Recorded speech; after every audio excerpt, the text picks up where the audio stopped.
Fantastic evening.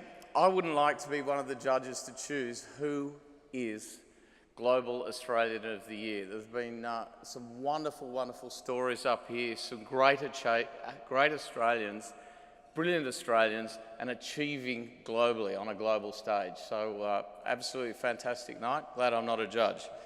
So, who won? So, if you want to hear a great story, you've got to get onto the TED Talks and see in TED Sydney in June this year, there was a wonderful, wonderful presentation from Dr. Thomas Oxley. So I would like to say congratulations to Dr. Thomas Oxley, Global Australian of the Year.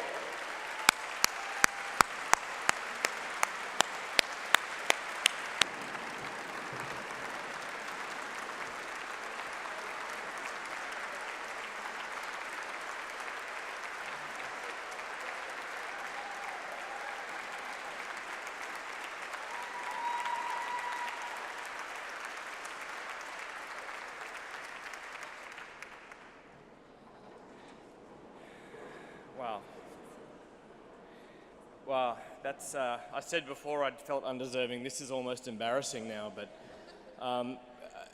Barry Marshall, so when I got here tonight, I saw Barry Marshall. I thought, Jesus, Barry Marshall's here. And I texted a few of my mates who we went through internal medicine with, and I said, Barry Marshall's here. And then Barry and I had a selfie, and I sent them all to him. They're all going crazy on the messaging. So, you know, I'm very humbled because I think we've got a long way to go with what we're doing, and I want to talk a little bit about what we're trying to do, and I didn't really get into that before, but I think this is an indication of where there's a very exciting area in neuroscience developing at the moment, and it's been triggered particularly by US defense funding, and that is the technology that's attempting to help patients who suffer from severe paralysis to be able to integrate with their world again in a way that they have not been able to up to this point.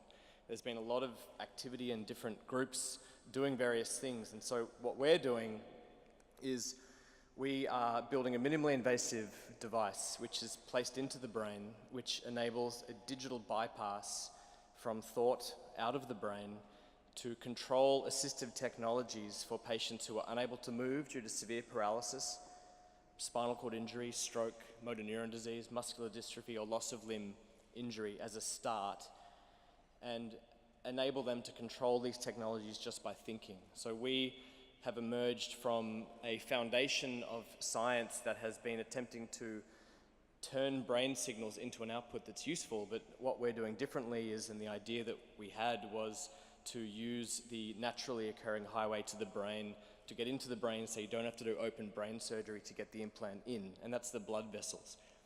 So we're using minimally invasive procedures to get into the brain, put sensors into the brain that the patients control, take the signal out, and then turn that into a digital universal switch powered by machine learning algorithms that enables them to control cars, to speak, to virtually type, to move a mouse or control a keyboard on a screen and interact with the digital world again. So I take this as a sign that what we're doing is important, and thank you for that.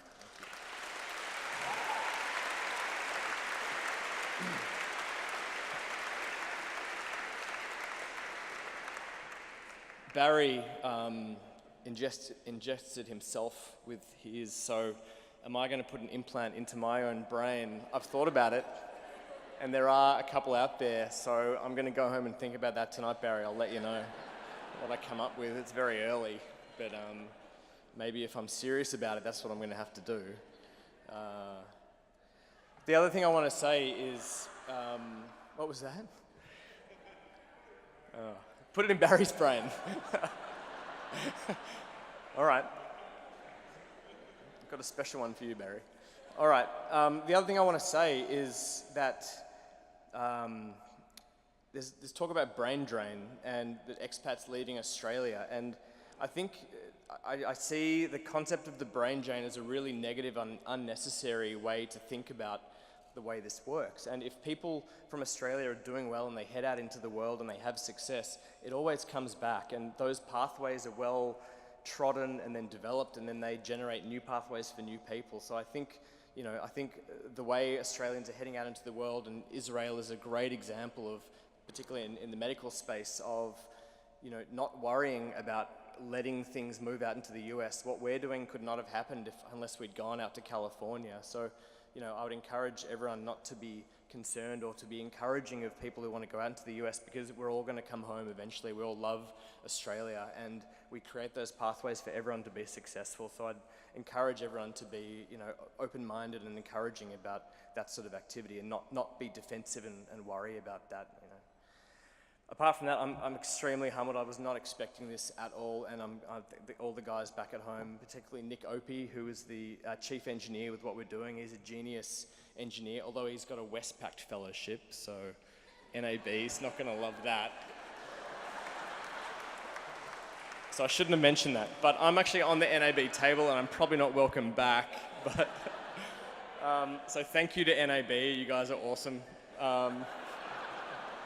And thank you to Advance, and I'm really excited. I can't wait. I reached out a couple of years ago to try and find guys to watch the footy with, so now if I can contribute in any way to stimulating that community over in New York and California, I can't wait to do so. So thank you very much, and enjoy your night.